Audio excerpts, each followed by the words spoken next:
Good morning. Welcome to my living room, where I'll be having church for the next couple of weeks. My living room and your living room, and wherever you're going to be watching this video from. I'll be doing them from here.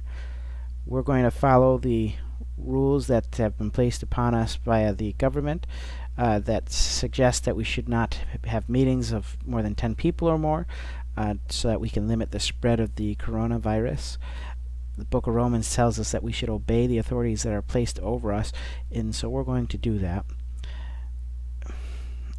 While we do that, if you have any prayer requests that you would like us to be praying for, don't hesitate to call me.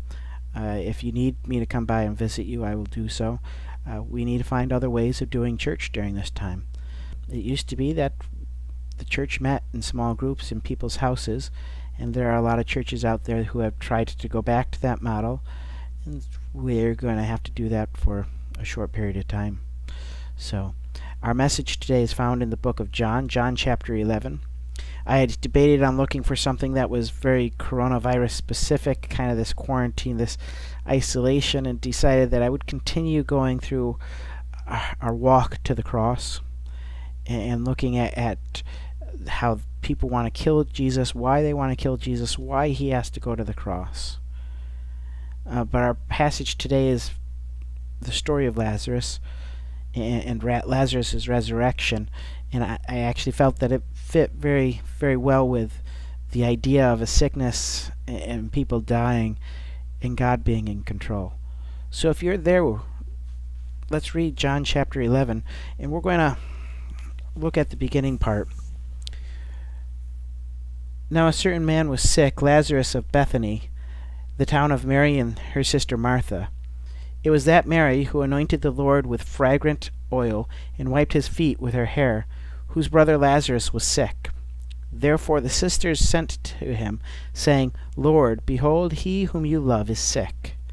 When Jesus heard that, he said, This sickness is not unto death, but for the glory of God, that the Son of God may be glorified through it. Now Jesus loved Martha and her sisters and Lazarus. So when he heard that he was sick, he stayed 2 more days in that place where he was. Then after this he said to them, the disciples, Let us go to Judea again. The disciples said to him, Rabbi, lately the Jews sought to stone you, and are you going there again? And Jesus answered, Are there not 12 hours in the day? If anyone walks in the day, he does not stumble because he sees the light of this world. But if one walks in the night, he stumbles because the light is not in him. These things he said, and after that he said to them, Our friend Lazarus sleeps, but I go that I may wake him up. Then his disciples said, Lord, if he sleeps, he will get well. However, Jesus spoke of his death, but they thought that he was speaking about taking rest and sleep. Then Jesus said to them plainly, Lazarus is dead, and I am glad for your sakes that I was not there, that you may believe. Nevertheless, let us go to him. Then Thomas, who was called the twin, said to his fellow disciples, Let us also go, that we may die with him. So the first thing I want you to call your attention to is John mentions twice in here that the disciples actually mention it to Jesus twice, that the people are trying to kill him. Remember that people wanted to kill Jesus because he thought he was God. He claimed to be God. In fact, he was God. And he uses in John chapter 10 his miracles as a testimony or a witness to his deity, to him being God. In this case of Lazarus, it becomes one of the biggest witnesses, to the point of the Jews actually seek out killing Lazarus as well. The Pharisees and the Sadducees want to kill Lazarus because he is a witness, a testimony to the power of Christ, to the fact that Christ can raise people from the dead. But I'd like to concentrate us on verse 4 here. When Jesus heard that, he said, This sickness is not unto death, but for the glory of God, that the Son of God may be glorified through it. And the first thing he says there is, the sickness is not unto death. We're looking at the coronavirus that spreads quickly, that is highly contagious, and We as a nation seem to be panicking. And I don't think we should be panicking, but we should be safe. We should be doing what we need to do to slow down the spread of the virus so that we can take care of it and manage it. But even this sickness, for the believer, it's not unto death. For the believer, it doesn't end anything. If we catch it, even if we have high risks, it may kill our bodies. It may take us out of this world, but it's not unto death. You see, God has a plan for us, and His plan doesn't end when this body ends.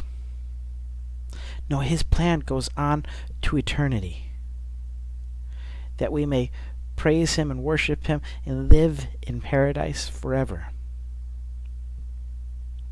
And so it doesn't matter what's going on in your life. It's not unto death. It's only for a season. And the Bible tells us that there's a season for everything. There's a time and a place for everything. And right now the time is to spend some time alone, to spend some distance out of the public. God has a plan for what's going on in our lives. He has a purpose for it. And He tells us His purpose right there in verse 4. He says, it's for the glory of God. That's the purpose of all of this. It's for the glory of God, so that the Son of God may be glorified through it. If we jump ahead in verse 32, Mary says to Jesus, when He actually arrives 4 days later, she says, if you had only been here. And I think sometimes we feel that way, and sometimes we may say, God, if you were only here.